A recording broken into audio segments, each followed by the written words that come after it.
Bapak, ibu-ibu, saudara-saudara kaum muslimin rahimakumullah.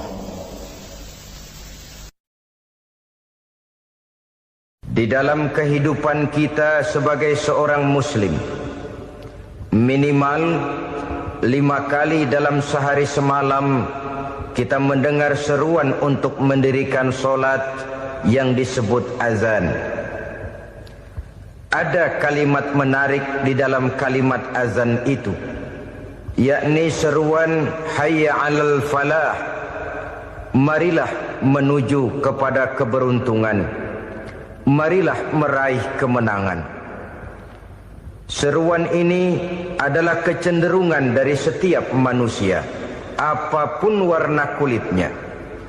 Artinya, setiap orang dalam hidup selalu ingin meraih dan mencari kemenangan.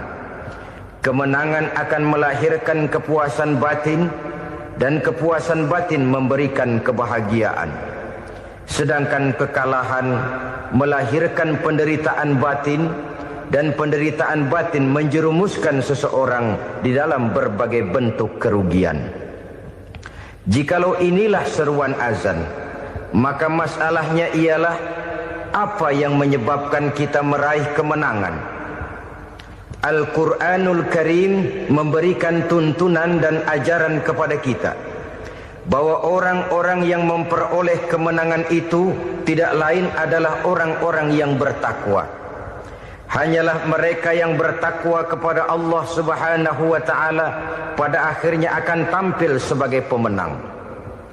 Lalu siapa orang yang bertakwa itu? Dijelaskan dalam awal-awal Al-Baqarah, orang yang bertakwa yang akan meraih kemenangan. Pertama, allazina yu'minuna bil ghaib, yaitu orang-orang yang beriman kepada yang gaib, percaya bahwa ada alam yang gaib, alam yang abstrak, alam yang tidak bisa dijangkau oleh salah satu daripada panca indera kita. Mereka percaya dan beriman kepada adanya malaikat, beriman kepada adanya iblis dan jin, beriman kepada adanya alam kubur, beriman kepada adanya alam mahsyar, beriman kepada adanya alam akhirat, beriman kepada adanya surga dan neraka. Beriman bukan cuma sekedar beriman dalam ucapan bibir saja, tetapi beriman yang nilai iman itu mampu mewarnai gerak dan gaya hidupnya. Iman yang meresap sampai ke tulang sumsum, kemudian memberikan dampak positif di dalam kehidupan manusia. Alam, kita tahu, adalah sesuatu yang selain Allah, dan Allah bukanlah alam. Apapun namanya selain daripada Allah, itu adalah alam. Alam pada hakikatnya terbagi menjadi dua. Ada alam syahadah, alam nyata, alam konkret, alam yang bisa dijangkau oleh salah satu indera kita. Kemudian ada alam ghaib, alam yang tidak bisa dijangkau oleh panca indera kita, alam metafisika, alam abstrak, alam yang wajib kita imani keberadaannya. Kita percaya bahwa malaikat itu ada. Kita percaya kepada jin, bahwa jin itu ada. Kita percaya kepada adanya iblis dan setan. Bukan percaya kepada iblis dan setannya, percaya bahwa iblis dan setan itu ada. Itu termasuk salah satu daripada sifat orang yang bertakwa kepada Allah. Saudara-saudara kaum muslimin rahimakumullah, kecenderungan pembangunan yang lebih bersifat materialistis biasanya menggeser aspek kehidupan rohani. Orang berpikir empiri, dan dalam pola pikir yang demikian, maka alam gaib tidak lagi mendapat perhatian. Aspek kehidupan yang bersifat rohaniah malah mulai ditinggalkan. Akibatnya terjadilah kepincangan di dalam kehidupan kita. Pernah ada satu pengalaman pribadi dalam perjalanan kembali ke tanah air. Dalam pesawat di sebelah kanan saya duduklah seorang Jerman namanya Heiner Simonsen. Iseng saya ajak kenalan, saya ajak ngobrol, saya tanya dia. Saya bilang, Mas Heiner ini, kalau pesawat yang kita tumpangi ini jatuh ke bawah, kira-kira apa yang bakal terjadi, Mas? Dia bilang, kita semua akan mati. Begitu? Iya. Oke. Apa itu mati? Tanya saya. Dia bilang, untuk tahu apa itu mati, kita harus tahu lebih dahulu apa itu hidup. Saya pikir nih bule bisa ngomong juga. Baiklah kata saya. Apa hidup menurut Anda itu? Oh, hidup itu dia bilang, kalau seluruh anggota badan kita bekerja secara normal, paru-paru memompa darah secara normal, jantung berdetak secara normal, sel-sel tubuh bekerja secara fit, dan organisme tubuh hanya mau bekerja secara normal, dia bilang, kalau kita memberi makan yang cukup, menu yang teratur, dan gizi yang lengkap. Saya bilang, kesimpulannya apa, Ner? Dia jawab, hidup adalah dari tangan ke mulut. Life is from the hand to the mouth, kata dia. Hidup adalah dari tangan ke mulut. Jadi masalah hidup tidak lebih daripada masalah isi perut. Orang pergi pagi, pulang sore, peras keringat, banting tulang, perut yang dibelain. Saya bilang, you are wrong. Sampean salah, Ner. Kamu orang Islam bukan? Bukan. Pantes. Kenapa saya salah? Dia bilang, ya jelas salah. Salahnya di mana? Kamu ini manusia. Kalau hidup cuma dari tangan ke mulut, saya bilang, kambing di kampung saya juga begitu pikirannya, Ner. Itu kambing di kampung saya, asal perutnya kenyang, sudah hidup dia. Perkara besok bagaimana, lusa prospeknya macam mana, bulan depan ada apa, kambing nggak pernah mikir. Di kampung saya kambing juga pikirannya begitu. Kamu Kristen ya? Tadinya. Loh kok tadinya, lalu apa sekarang kamu ini? Dia bilang, sekarang saya netral. Saya tidak beragama, tapi saya percaya kepada Tuhan sebagai pencipta alam. Saya ingat benar dia bilang, I haven't any religious, but I believe to God as the creator of the world. Kenapa bisa netral begitu, Ner? Habis saya bingung katanya.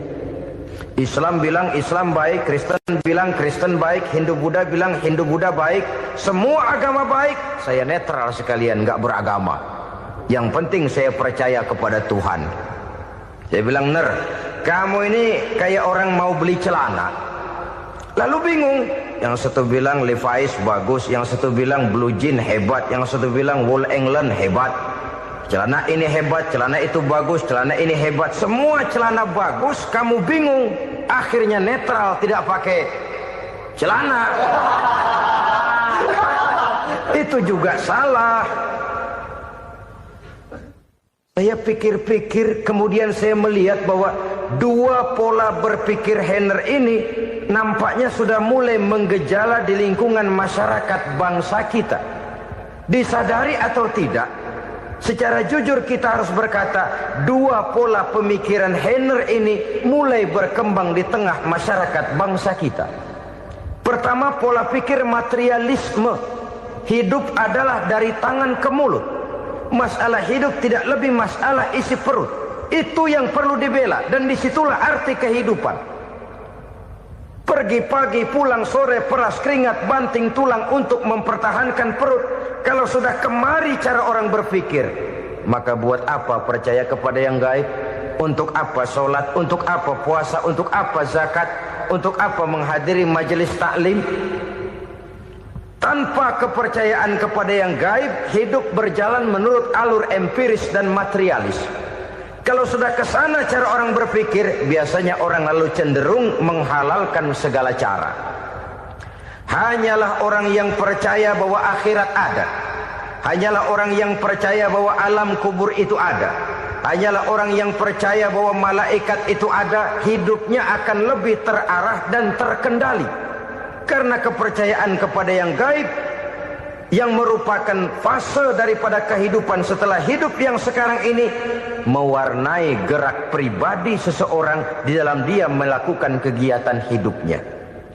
Pola berpikir materialisme, disadari atau tidak, mulai menggejala di lingkungan masyarakat bangsa kita. Hidup tidak lebih dari urusan tangan ke mulut, mulut ke tangan, tangan ke mulut. Asal perut sudah kenyang, hiduplah sudah. Perkara bagaimana prospek hari yang akan datang, bagaimana akhirat, tidak jadi persoalan. Ini yang oleh Nabi diperingatkan, ad-dunya sijnul mu'min wa jannatul kafir. Dunia adalah penjara bagi orang beriman dan surga bagi orang kafir. Dulu di zaman Belanda hadis ini pernah disalah tafsirkan, disalah artikan, digunakan sebagai senjata untuk mengkebiri dan membuat impoten umat Islam. Sudahlah umat Islam gak usah macam-macam, kata Belanda. Dunia ini kan penjara buat orang Islam, surga buat orang kafir. Di penjara jangan bertingkah.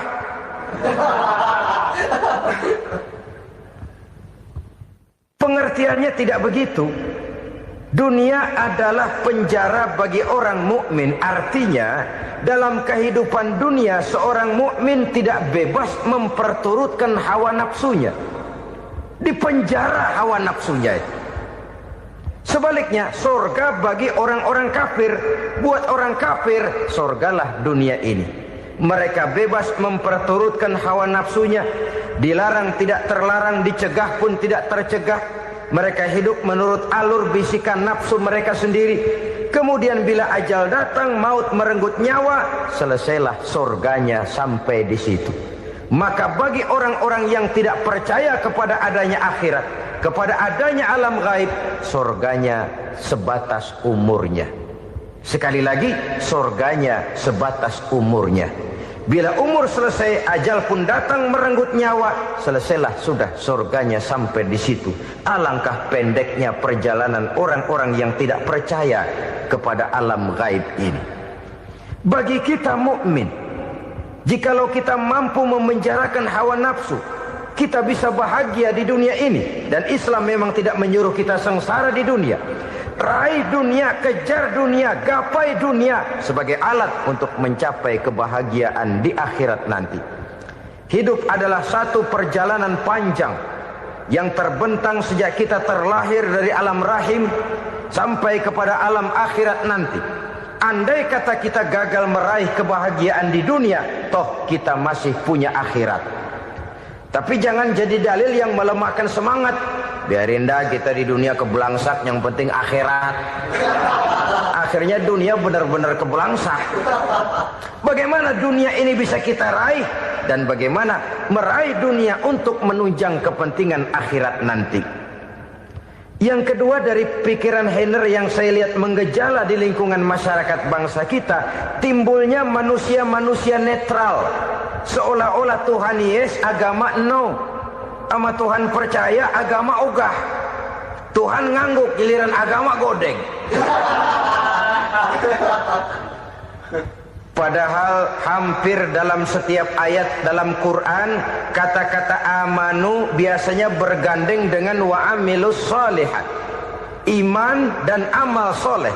Ini sebagai isyarat Tuhan dan agama jangan pernah dipisah-pisah. Apabila kita bertuhan, maka kita harus beragama. Apabila kita beragama, maka agama itu harus bersumberkan dari Tuhan yang kita imani itu. Tidak mungkin kita pisah, Tuhan yes, agama no. Sama Tuhan percaya tapi agama bikin sendiri. Sembayangnya cukup bengong 2 jam madep ngulon.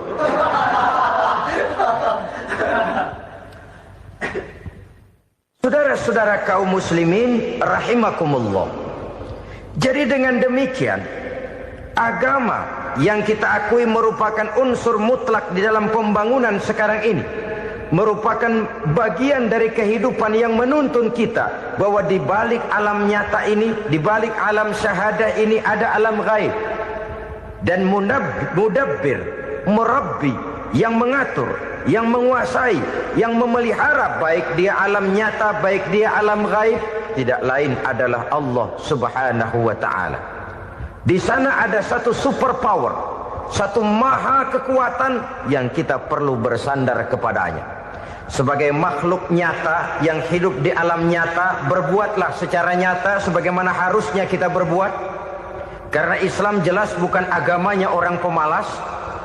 Islam jelas bukan agamanya orang yang mengajarkan setelah selesai sholat boleh duduk, nggelenggem ayam-ayam, ndelohom, menghitung bintang di langit sambil menunggu keajaiban. Tidak. Islam adalah agama yang mengajarkan apabila sholat sudah selesai kamu kerjakan, bertebaranlah di permukaan bumi, cari karunia Tuhanmu. Jangan hidup berpangku tangan menunggu keajaiban. Karena hidup bukan undian.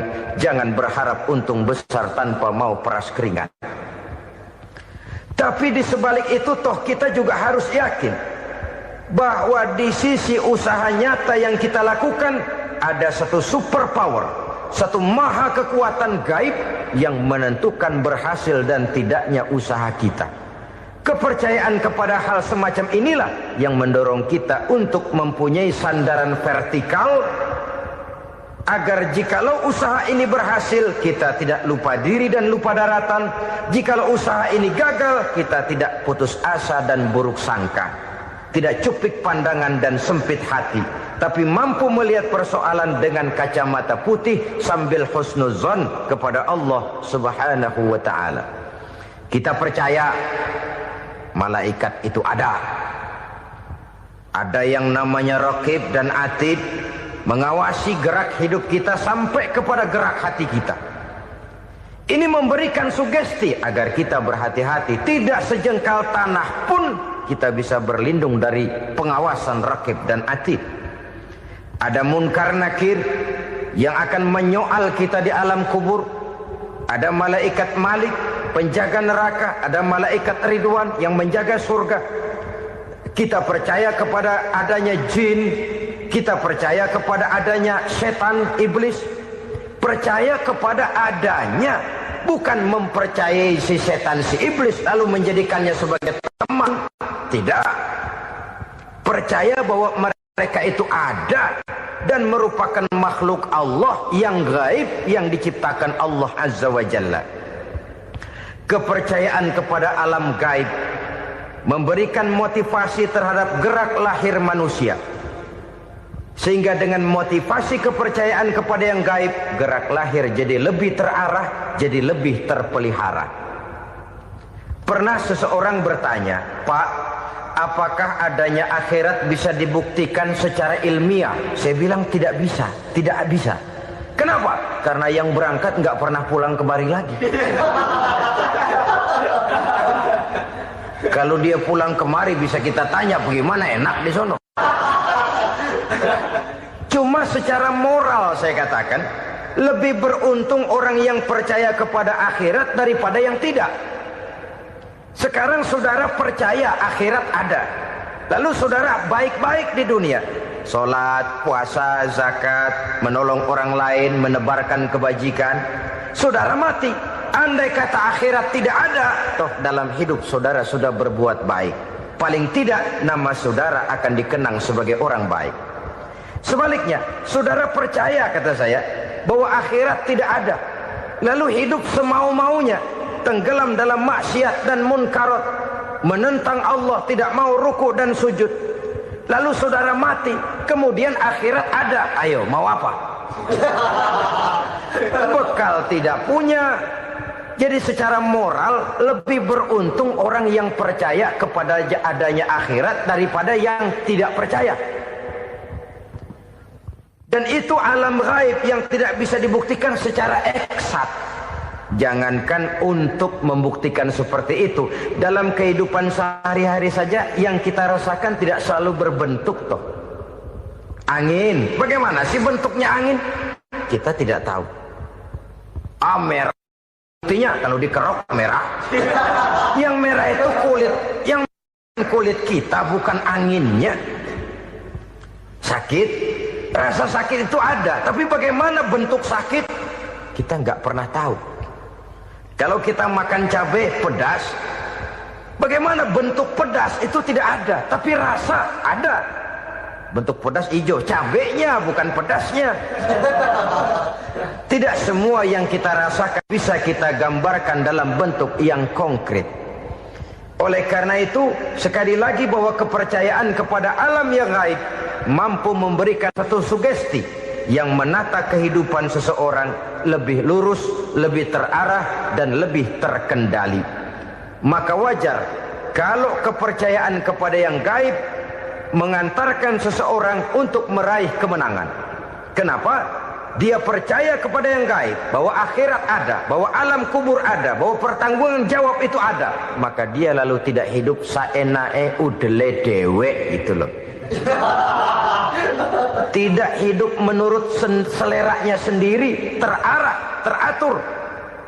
Ini cirinya yang pertama. Orang bertakwa yang akan meraih kemenangan, mereka beriman, mereka percaya kepada yang gaib.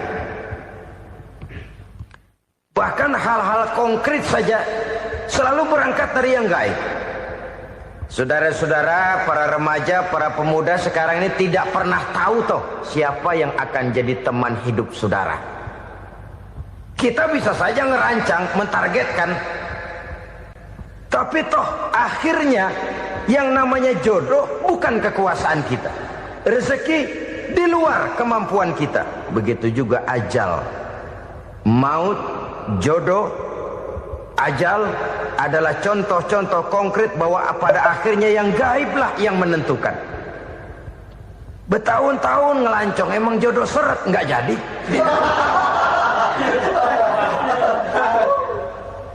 Begitu kenal baru setengah malam nginep ditangkap hansip.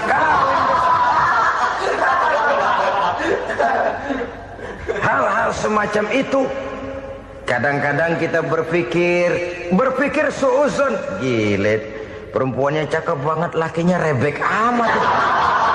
Memang begitulah jodohnya. Memang begitulah jodohnya. Saudara hadirin ma'asyiral muslimin yang saya hormati, jadi hal-hal yang konkret saja kita yakini sepenuhnya ditentukan oleh satu superpower yang gaib itu tadi. Dari sanalah segala ketentuan itu berangkat dan kesanalah segalanya akan kembali. Maka kepercayaan kepada yang gaib meluruskan gerak hidup seseorang dan itu akan mengantarkan dia kepada meraih kemenangan. Satu. Yang kedua, wa yuqimuna shalah. Orang bertakwa yang akan meraih kemenangan itu adalah orang-orang yang mendirikan sholat. Kenapa sholat mengantarkan orang untuk meraih kemenangan? Yang jelas, inna sholata tanha anil fahsya'i wal munkar. Sholat mampu mencegah manusia dari perbuatan keji dan munkar. Banyak filsafat hidup yang terkandung di dalam sholat ini.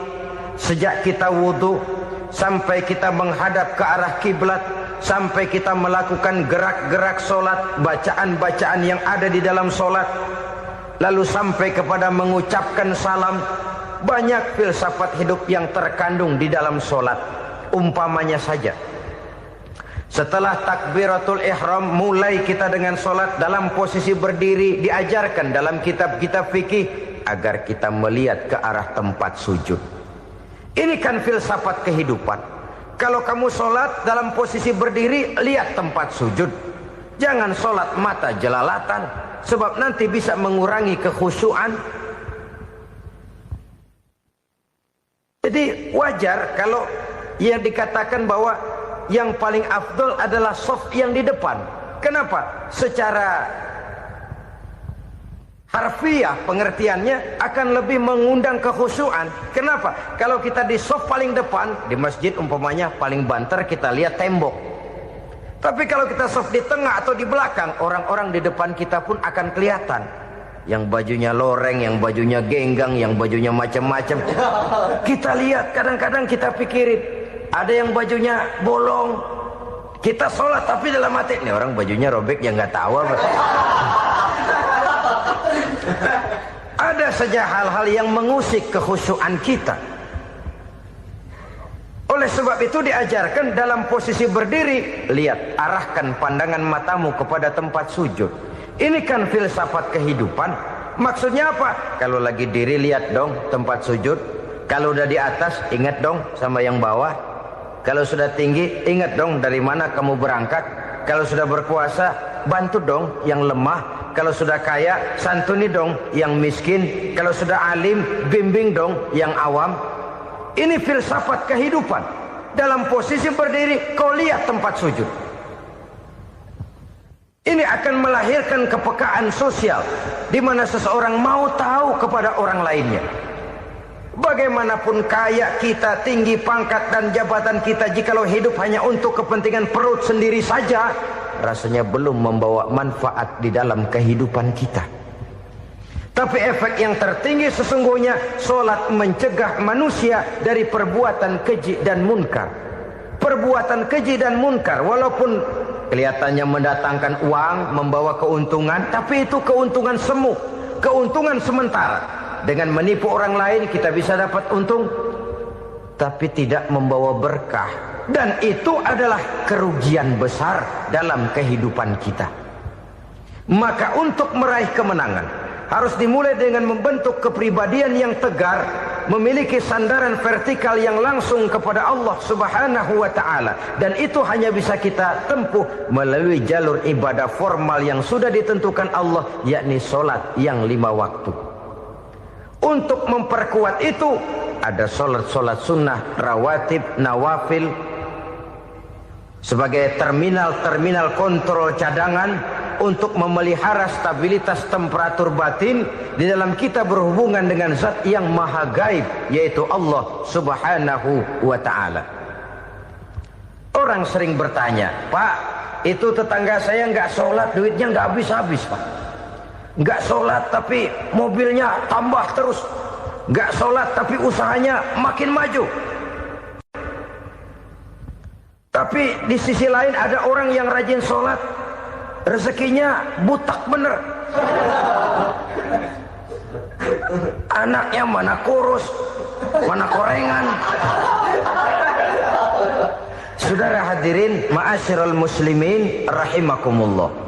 Harus saya katakan bahwa solat memang bukan untuk cari duit. Solat adalah sandaran vertikal kita kepada Allah. Sedangkan soal rezeki itu berkaitan dengan sifat Allah maha pengasih dan maha penyayang. Allah maha pengasih, siapapun dikasih kalau mau usaha. Allah maha penyayang, tidak semua orang disayang oleh Allah Azza wa Jalla. Dan belum tentu banyak harta itu merupakan nikmat. Mungkin juga istidraj. Artinya istidraj itu dikasih tapi diambulin, kalau bahasa Betawinya itu. Dikasih tapi diambulin, itu bukan merupakan nikmat sesungguhnya, lebih merupakan azab dari Allah Subhanahu wa ta'ala.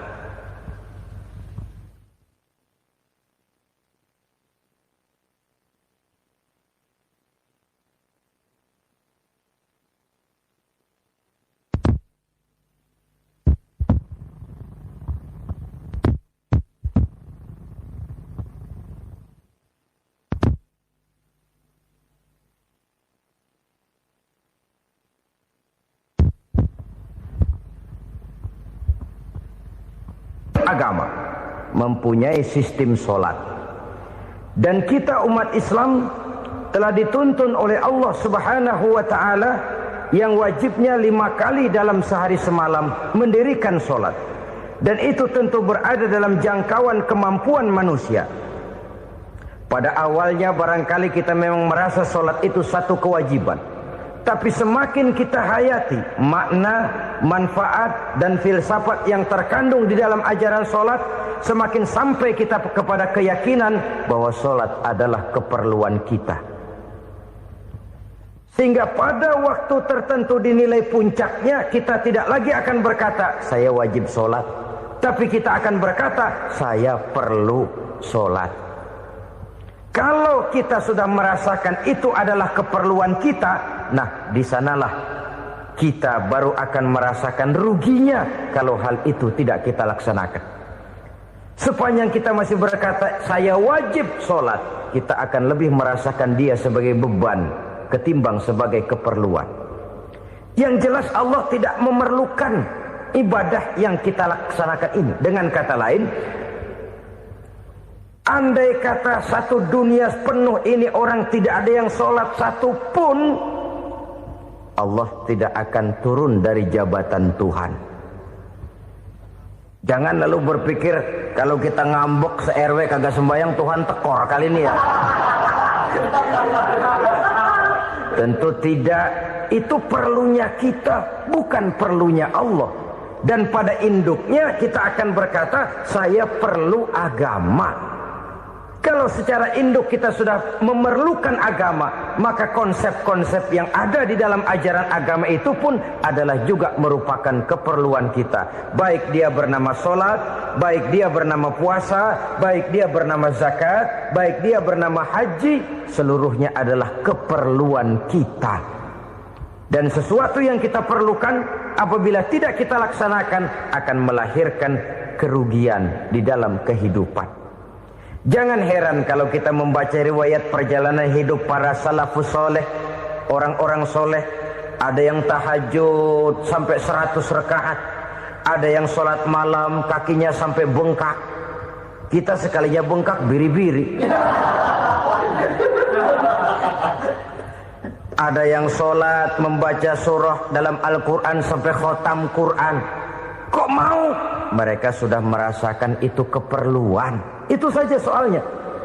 Satu saat pun jikalau kita merasa bahwa itu keperluan saya, kita pun akan melaksanakan seperti itu. Keperluan saya dalam kehidupan. Inilah yang kedua. Yang ketiga, orang bertakwa yang akan meraih kemenangan itu, wa mimma razaqnahum yunfikun. Mereka membelanjakan sebagian daripada rezeki yang diberikan Allah kepada mereka. Mereka infakkan di jalan Allah. Ada satu dialog menarik. Satu hari seorang anak muda bertemu dengan seorang kakek-kakek yang sudah dikenalnya baik. Bertanyalah anak muda ini, "Kek, umur kakek berapa tahun?" 15 tahun, kata si kakek. "Anak kakek berapa orang?" 1. "Harta kakek berapa banyak?" 15 juta. Si anak muda ini bengong. Lalu protes, "Kok kakek bohongin saya?" "Kenapa?" "Saya tahu umur kakek 70 tahun. Kenapa ngaku 15? Saya tahu anak kakek 5. Kenapa bilang 1? Saya tahu kakek miliuner. Miliaran uang kakek. Kenapa ngaku cuma 15 juta? "Begini," kata si kakek tadi. "Benar, umur saya 70 tahun. Tapi dari umur yang 70 tahun itu baru 15 tahun terakhir ini saya merasakan ibadah kepada Allah. Meninggalkan maksiat, jauh dari segala macam munkarat. Maka yang 15 tahun inilah yang benar-benar saya rasakan sebagai umur saya. Benar anak saya 5, tapi yang 4 susah diatur. Cuman 1 rasanya nih yang bakal jadi si buah hati belahan jantung pelanjut cerita penerus sejarah. Cuma 1 ini yang saya harapkan, yang akan jadi anak soleh, yang akan membuat saya menerima pensiunan pahala. Kalau yang 4 apek dah, nggak ada harapan. Yang 1 nyekek botol melulu." Oh begitu, iya. Lalu kenapa kakek bilang harta kakek cuma 15 juta padahal saya tahu kakek uangnya miliaran, depositonya banyak?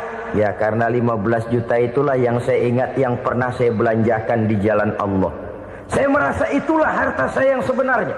Yang miliaran yang saya simpan di bank kelak, kalau satu saat saya mati, akan jadi rebutan di antara anak-anak saya. Iya kalau anak saya soleh kayak yang 1 ini. Kalau yang 4 tadi udah tulen dia bakal berantem dah berebut tuh. Jadi 15 juta yang saya belanjakan di jalan Allah inilah yang saya merasakan benar-benar harta saya yang sesungguhnya. Dialog ini patut menjadi bahan renungan kita bersama. Diberikan kita umur 40, 50, 60, 70, 80. Berapa tahun dari umur yang diberikan itu yang jalan mulus, yang kita gunakan untuk melaksanakan ibadah? Banyak harta kita simpan di bank, di lemari, di dompet, di tas. Tapi berapa yang sudah kita depositokan di jalan Allah yang akan menemani kita di hari kita kembali nanti? Maka orang bertakwa yang akan meraih kemenangan, wa mimma razaqnahum yunfikun, mereka membelanjakan sebagian dari rezeki yang diberikan Allah di jalan Allah Subhanahu wa ta'ala. Ma'asyiral muslimin rahimakumullah. Zahirnya memang kita memberikan kepada orang lain, tapi hakikatnya kita menyimpan untuk diri kita sendiri. Kita memberikan kepada yatim piatu 25.000. Zahirnya kita memberikan si yatim, hakikatnya kan kita cuma nyimpan. Saya berikan, titip kepadamu, ini untuk saya di akhirat. Kau boleh belikan baju, kau boleh belikan untukmu makan, kau boleh bayarkan sekolahmu. Ini untuk saya. Hakikatnya kita nyumbang masjid 1 juta, zahirnya kita berikan kepada panitia masjid, tapi hakikatnya kan cuma titip. Titip 1 juta ya, untuk saya di alam kubur nanti. Silakan kau boleh belikan semen, ini uang, belikan besi, belikan pasir. Saya cuma sekedar titip untuk kepentingan saya. Hakikatnya kita cuma sekedar menitip. Sebagaimanapun pada hakikatnya, apapun yang kita miliki dalam kehidupan kan cuma sekedar hak guna pakai, bukan hak milik mutlak. Harta kita, rumah kita, kendaraan kita, kebun kita, pabrik kita, hak guna pakai saja. Hak milik mutlak cuma untuk Allah Subhanahu wa ta'ala. Saudara-saudara kaum muslimin rahimakumullah. Ini yang ketiga.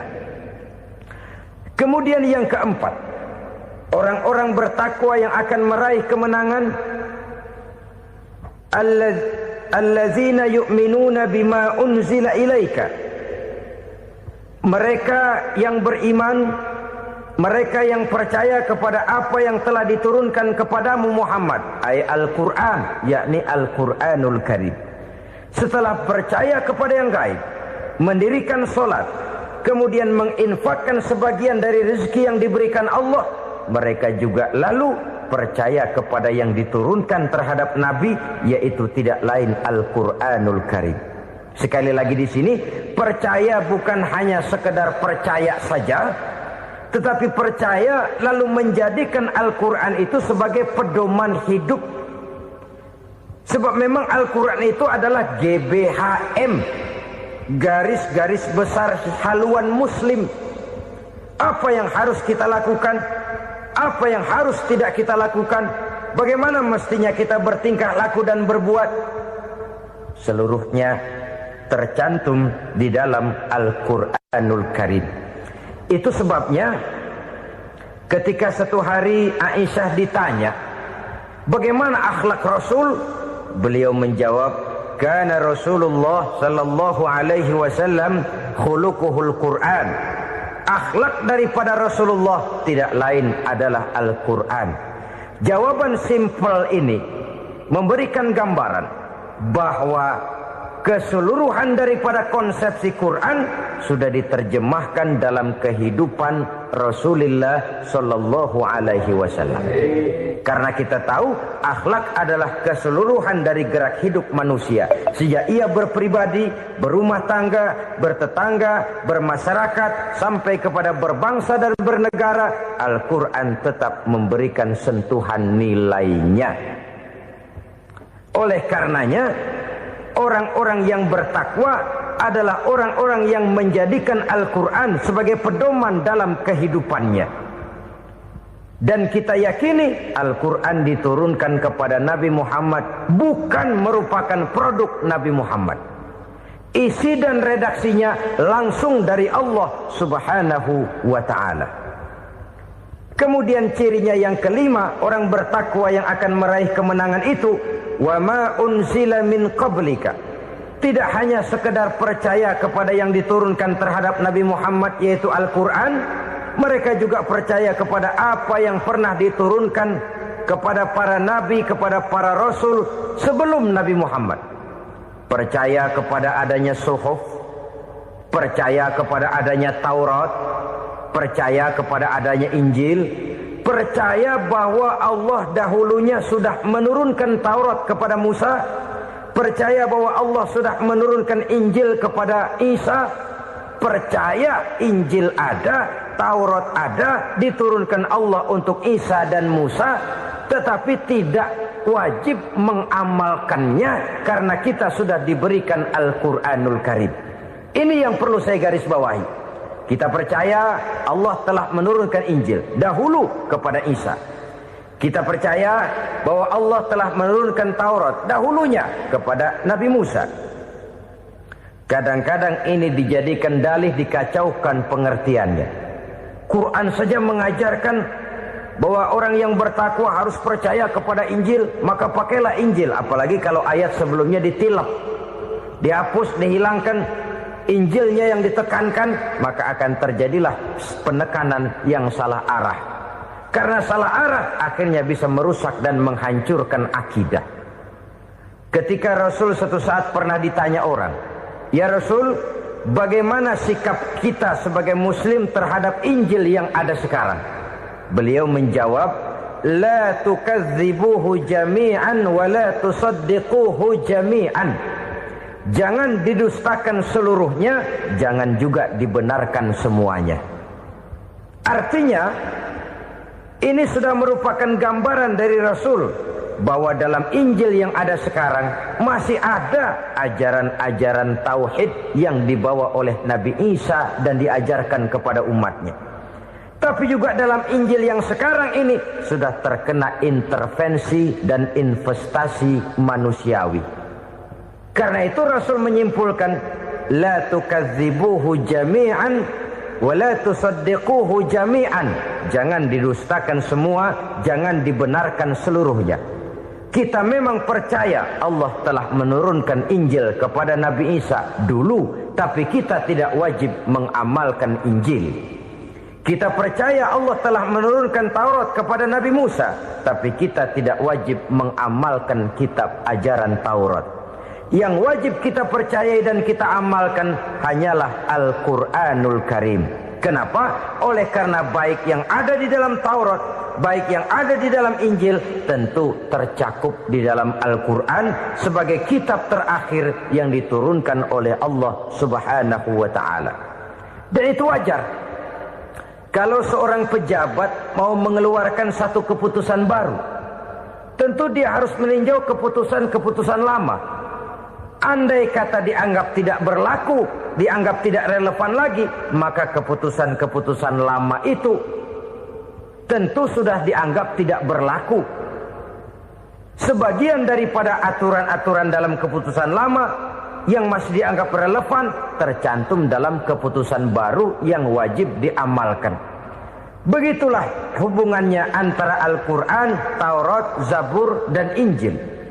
4 kitab samawi yang diturunkan Allah masing-masing kepada Zabur untuk Nabi Daud, Taurat untuk Nabi Musa, dan Injil untuk Nabi Isa alaihi wassalatu wassalam. Ketiga-tiga kitab itu kita percayai adanya. Kita yakini Allah telah menurunkan Zabur, Taurat, dan Injil. Tapi kita tidak wajib mengamalkannya. Yang wajib kita mengamalkannya sekarang ini tidak lain hanyalah Al-Quranul Karim saja. Karena ia mencakup apa yang ada di dalam Zabur, apa yang ada di dalam Taurat, dan apa yang ada di dalam Injil. Keotentikannya bisa dipertanggungjawabkan. Ya, tapi kan Nabi Muhammad sudah mati 14 abad yang lalu, dan di zaman beliau Al-Quran kan belum dikodifikasikan, belum ditulis. Bagaimana keotentikannya bisa dipertanggungjawabkan? Mudah saja. Allah berjanji, "Inna nahnu nazzalna dzikra wa inna lahu lahafizun." Kami yang menurunkan Al-Quran dan kami yang akan menjaga dan memeliharanya. Allah turunkan Quran, Allah menjaganya. Bagaimana cara Allah menjaga Al-Quran itu? Banyaknya orang-orang yang hafaz Al-Quran. Hafaz Al-Quran 30 juz, 114 surah, 6.666 ayat. Sehingga jangankan satu kata Jangankan satu ayat, satu kalimat saja berubah, sudah akan timbul reaksi dan mudah dimengerti. Kenapa? Banyak orang-orang yang hafaz Al-Quran. Sedangkan pada setiap akhir tahun biasanya malaikat Jibril selalu mengadakan checking terhadap ayat-ayat yang diturunkan pada waktu itu. Di zaman Nabi sendiri sudah ada usaha kodifikasi. Dan yang lebih luar biasa lagi, sampai hari ini tidak seorang pun mampu membuat satu ayat saja semacam Al-Quran. Ke bahasa manapun dia diterjemahkan, naskah aslinya tetap ikut. Rujukan dasarnya tetap ada. Berdasarkan itu, maka tidak mungkin terjadi penyelewengan terhadap atau pemalsuan terhadap ayat-ayat Al-Quranul Karim. Kesuciannya, keotentikannya, kemurniannya bisa dipertanggungjawabkan. Ma'asyiral muslimin rahimakumullah. Oleh karenanya, konsepsi dasar daripada ajaran Islam ini memang tidak lain adalah Al-Quran dan Sunnah. Isi daripada agama Islam yang merupakan iman, Islam dan ihsan, konsepsi dasarnya tidak lain adalah Al-Quran dan Sunnah Rasulullah Sallallahu Alaihi Wasallam. Maka yang kita perlukan sekarang ini adalah terjemahan Al-Quran di dalam kehidupan kita. Dengan demikian, maka gaya kehidupan yang lebih Qurani itulah yang kita dambakan. Kita perlu memang terjemahan Quran dalam bahasa Inggris, dalam bahasa Belanda, dalam bahasa Jepang. Tapi yang lebih kita perlukan adalah terjemahan Quran di dalam kehidupan kita. Konsekuen, tidak memanipulasi, ringan sama kita jinjing, berat sama kita pikul. Jangan kalau lempengan ayat Quran itu kira-kira enak diamalin, keras teriakan kita. Giliran kira-kira ayat Quran itu mukul kepala kita sendiri, diam kita. Itu ciri yang pernah disindir Allah dalam awal-awal Baqarah juga. Ciri beragamanya orang yang munafik. Kullama adha'a lahum masyawfi, kata Allah. Wa iza azlama alaihim qamu. Apabila terang mereka jalan, apabila gelap mereka berhenti. Artinya, kalau kira-kira di Islam nguntungin, rame-rame pada teriak Islam. Tapi ketika diminta untuk berjuang, ketika dituntut untuk berkorban, rame-rame mengundurkan diri. Nasib agama tidak ubahnya seperti daun pisang yang dikait orang di tepi jalan lantaran tak berpayung di ketika hari hujan. Manakala hujan usailah sudah, daun itu pun dicampakkan di tepi jalan, diinjak pula orang nan lalu. Artinya, orang menjadikan agama cuma sebagai lipstick, decoration only, tidak konsekuen. Hanya pada saat-saat kelihatannya Islam membawa keuntungan, rame-rame orang teriak-teriak tentang Islam. Tapi jikalau diminta berjuang, jikalau dituntut untuk berkorban, biasanya rame-rame juga mengundurkan diri. Jangan heran kalau mayoritas hitungan kita, tapi minoritas peranan kita. Kuantitas kita dalam jumlah, tapi dalam kualitas kita lebih sering jadi penonton daripada jadi pemain. Padahal itu sangat tidak boleh terjadi. Umat Islam di Indonesia harus bangkit. Umat Islam di Indonesia harus sadar akan keberadaannya. Tidak boleh hanya jadi penonton berpangku tangan. Karena memang agama kita juga mengajarkan untuk konsekuen di dalam menjabarkan ajaran-ajaran daripada agama kita. Kita sering jatuh menjadi umat yang lemah. Oleh karena kita ini tidak pandai menggalang kebersamaan yang diakibatkan tidak konsekuennya kita. Diistilahkan bahwa umat Islam di dalam menggalang kebersamaannya itu harus seperti orang main sepak bola. Saudara-saudara kan tahu orang main sepak bola itu. Orang main sepak bola, kalau pertandingan belum dimulai sih silakan saja kumpul di luar lapangan, atur strategi yang baik. Tapi kalau pertandingan sudah dimulai, turun ke lapangan hijau, jangan kumpul terus. Ada sepak bola gotong royong, mundur-mundur rame-rame, depan ke depan kumpul melulu mainnya. Kalah. Orang main sepak bola itu ya harus ada penyerang tengah, harus ada penjaga gawang, harus ada strikernya, harus ada kiri luarnya, kanan dalamnya yang jadi backnya. Posisi boleh bermacam-macam, tapi yang penting saling ngoper untuk menggolkan gawang lawan. Begitulah umat Islam ini. Boleh ada yang jadi pejabat, boleh ada yang jadi pengusaha, boleh ada yang jadi petani, silakan ada yang jadi seniman, ada yang jadi penyair, ada yang jadi artis sekalipun. Tapi kalau sudah berhasil menguasai bola, jangan lupa operannya. Operan itu yang langka. Kita ini muslim kadang-kadang kalau sudah memegang menguasai bola, kalau belum mau mampus, belum mau ngoper. Nanti kalau sudah nggak punya bola, baru mau ngoper. Kalau sudah dengar-dengar mau dekat pensiun, baru mau jihad. Baru mau berjuang, baru mau ngurus pesantren. Tanda tangan sudah tidak laku, memo sudah tidak dihargai, baru mau berjuang. Kemarin kemana mas? Kita tidak pandai memanfaatkan posisi. Dengan kata lain, kalau kembali kepada persoalan kita, konsekuensi kita terhadap agama yang kita anut ini belum ideal. Kita masih lebih sering berislam ini pada saat-saat yang menurut perhitungan kita membawa keuntungan. Tapi kalau diminta berjuang, dituntut berkorban, yang itu pun hakikatnya adalah untuk kepentingan kita juga. Allah tidak pernah menuntut kita untuk jihad bagi kepentingan Allah, itu tidak. Berjuang menegakkan agama Allah, apakah untuk kepentingan Allah? Tidak. Untuk kepentingan kita. Sebab nilai-nilai jihad itu pada akhirnya akan membawa kita kepada suatu kebahagiaan. Setidaknya kalau tidak di dunia, tentu di akhirat sebagai syahid. Oleh karena itu, pada bagian akhir ini saya ingin mengajak, marilah kita konsekuen. Sekali kita berkitabkan Al-Quranul Karim, mari dia kita jadikan pedoman. Jangan cuma kita jadikan sebagai penghias dinding, pelengkap rumah, bahwa di rumah kita ada Al-Quran, tapi yang baca kecoa. Habis pada bolong tuh Quran. Yang penting kan punya Quran. Ditaruh di pintu rumah. Biar apa? Biar kuntilanak kagak masuk katanya. Ya apa itu nasib Quran, cuma kerjanya jaga pintu, ngusir kuntilanak, ngusir memedi. Bagaimana kita hidup menurut tuntunan Al-Quran? Kadang-kadang tidak pernah menjadi masalah bagi kita. Maka bagaimanakah Al-Quran akan mungkin membawa keberkahan dalam hidup kalau ajarannya kita injak-injak dalam keseharian kita? Mewujudkan gaya hidup yang lebih Qurani, itulah yang akan kita rintis di dalam kehidupan kita. Bertahap, step by step, menurut kemampuan yang ada pada kita. Jika jalan ini tidak bisa kita selesaikan, percayalah akan ada generasi penerus yang akan melanjutkan usaha dan cita-cita mulia itu.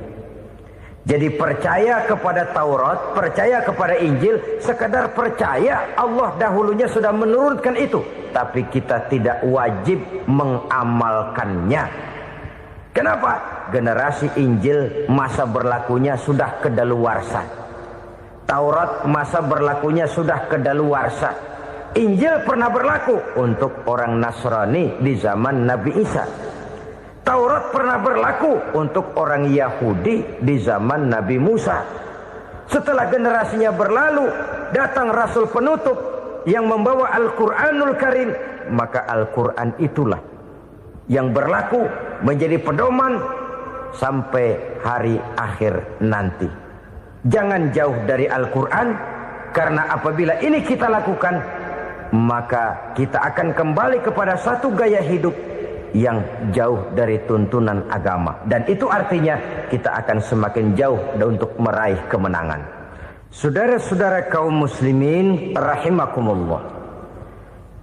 Yang keenam, yang terakhir, orang-orang bertakwa yang akan meraih kemenangan itu wabil akhirati hum yuqinun. Mereka percaya, mereka yakin seyakin-yakinnya akan adanya hari akhir, di mana seseorang akan mempertanggungjawabkan seluruh perbuatannya di dalam hidup ini. Dan tidak ada satu perbuatan yang bagaimana kecilnya sekalipun yang tersembunyi dalam pandangan manusia yang tidak akan dibukakan persoalannya di mahkamah Qadi Rabbul Jalil di akhirat nanti. Itulah sebabnya maka percaya kepada akhirat disebut secara khusus. Padahal di awal tadi sudah dijelaskan yu'minuna bil ghaib, percaya kepada alam gaib, dan alam gaib ini termasuk akhirat. Kenapa pada bagian akhir disebut lagi akhirat? Karena ternyata bahwa kepercayaan kepada adanya akhirat merupakan induk dari kepercayaan terhadap adanya malaikat, setan, jin, dan lain sebagainya, dan akan lebih memberikan sugesti dalam kehidupan manusia untuk meluruskan gerak hidupnya. Jikalau satu saat tergerak hati akan berbuat kejahatan, ingin mencuri, sadarlah, awas ada akhirat. Sebab kalau kita cuma teriak awas ada polisi, itu cuma tertunda sementara, begitu polisi meleng, embat. Kalau kita ingin berbuat jahat cuma berteriak awas ada hansip, cuma sementara ketika hansip itu ada. Tapi kalau ceritanya awas ada akhirat, mau menyeleweng awas ada akhirat, mau berjudi awas ada akhirat, mau mencuri awas ada akhirat. Keyakinan yang akan meluruskan gerak hidup manusia sehingga gerak itu jadi lebih terarah dan terkontrol, tidak merugikan baik diri sendiri, lebih-lebih orang lain. Ternyata bahwa kepercayaan kepadanya adanya hari akhirat sanggup menjadi sumber daya kontrol dari kehidupan manusia, sehingga ia tidak terjebak dalam perbuatan maksiat dan munkarat. Saudara-saudara kaum muslimin, inilah saja yang kita bicarakan pada pertemuan kali ini. Semoga Allah subhanahu wa ta'ala memberikan kekuatan zahir dan batin kepada kita untuk dapat meraih kemenangan dengan beriman kepada yang gaib, mendirikan solat, membelanjakan sebagian dari rezeki yang diberikan Allah, percaya kepada Al-Quran, beriman kepada kitab-kitab yang diturunkan sebelum Al-Quran, lalu meyakini adanya hari akhirat. Terima kasih atas segala perhatian. Mohon maaf atas segala kekurangan. Usikum wa nafsi bitaqwallah. Wassalamualaikum warahmatullahi wabarakatuh. Kita lihat ibu. Lagi apa ibu? Coba Den, aku nak nyemprot Den. Kok lama lo Den, dem.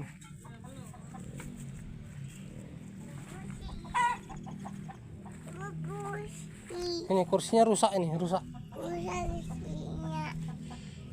Rusak kursinya. Cepat ibu, itu lagi apa ibu? Ibu, cepatlah bapak mau nyemprot.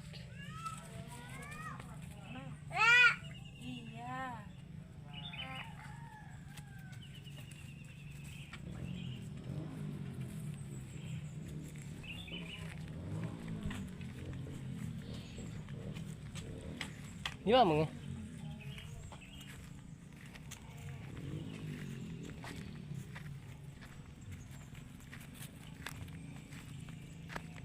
Baran mau kemana?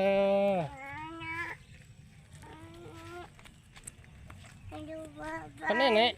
Ayo. Oke guys, kita ke tempat nenek guys. Oke guys, kita jalan.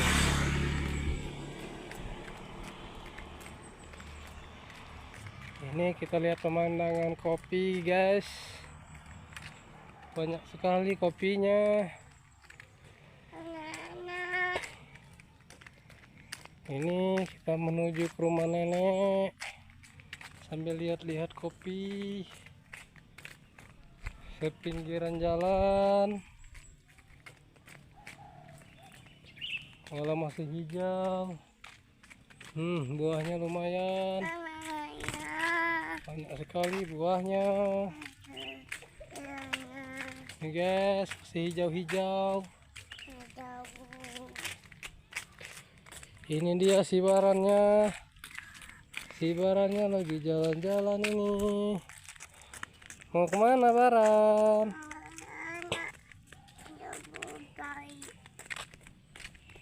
Oke guys, ini dia kopi-kopinya. Banyak sekali. Kenapa Baran?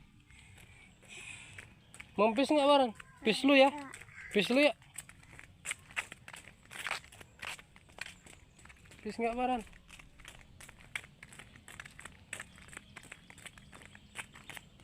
Yes, ini dia. Wow, kopinya. Sana, ngapak situ. Sini. Sini. Sini. Lewat sini. Lewat sini. Oke guys.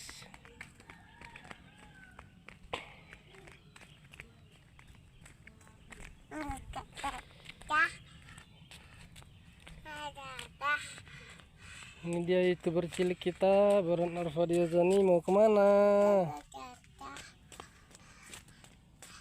Barat mau kemana itu? Oke guys, Barannya mau ke tempat nenek katanya. Jalan kaki sambil kita lihat pemandangan kopi di sepinggiran jalan.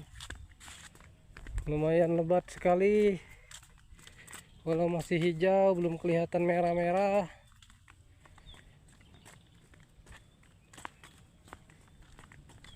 Oke guys.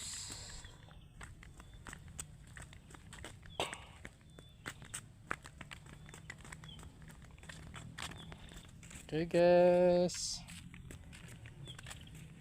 Jalan kita jalan. Ayo naik. Hah? Ada.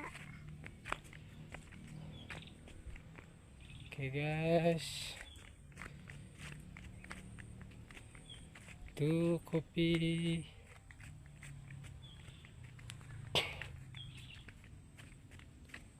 Ada kopi guys.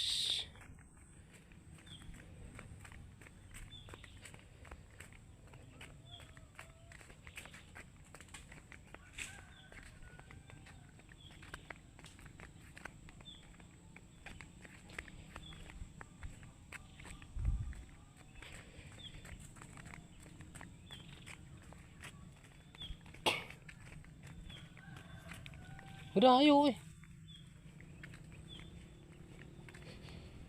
Siapa yang cinta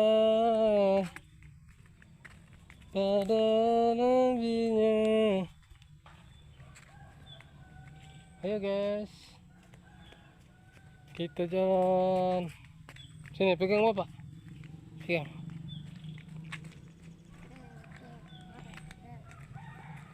Oke guys, ini kopinya masih hijau semua guys. Kopi nunum namanya.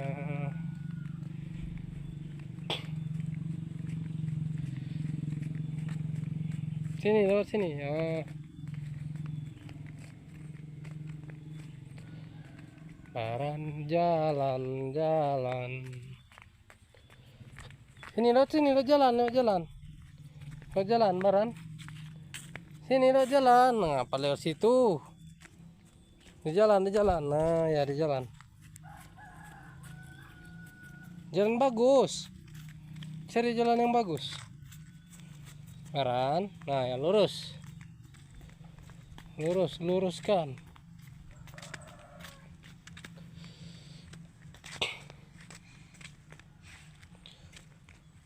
Ya, kenapa Baran?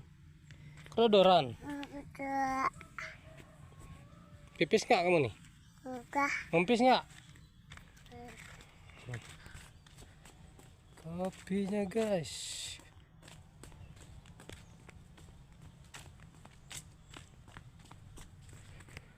Kopinya guys. Wow. Udah lancuran.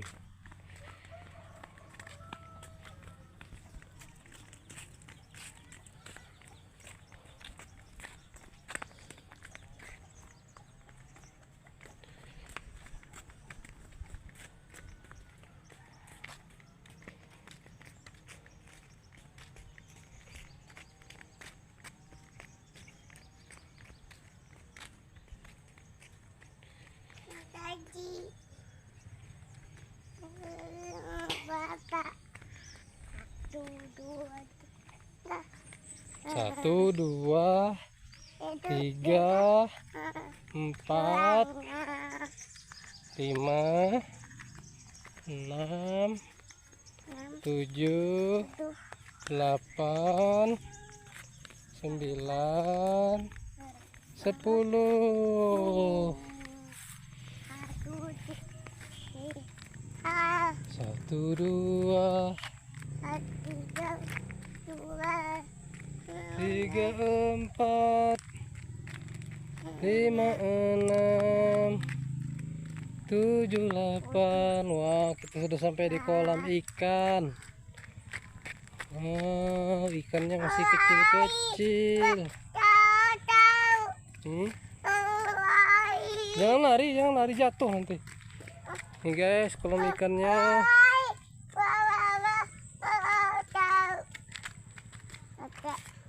Ayo ke sana, ngapain nginjak itu lah.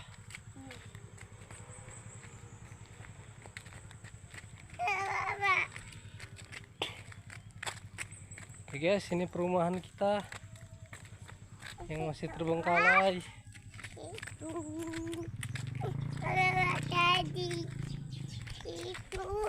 1, 2,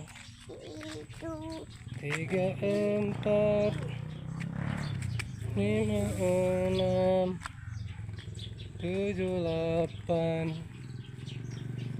9, 10.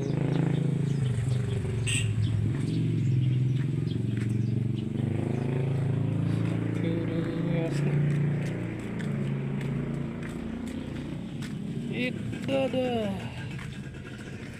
banyak pelibekan kopi.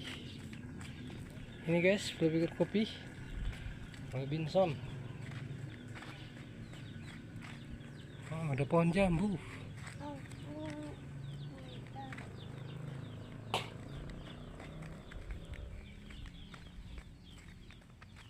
Ada puntungnya. Oke guys, sampai lagi ke perkebunan kopi.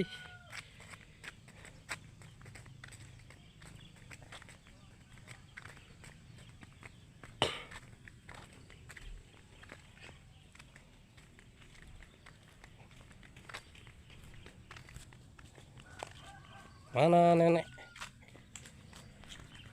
Akhirnya kita sampai.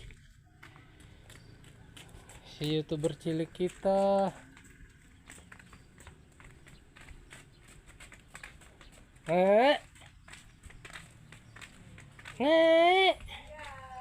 Nenek, ini kumis kucing untuk obat. Akhirnya kita temukan untuk obat prostat. Ini direbus.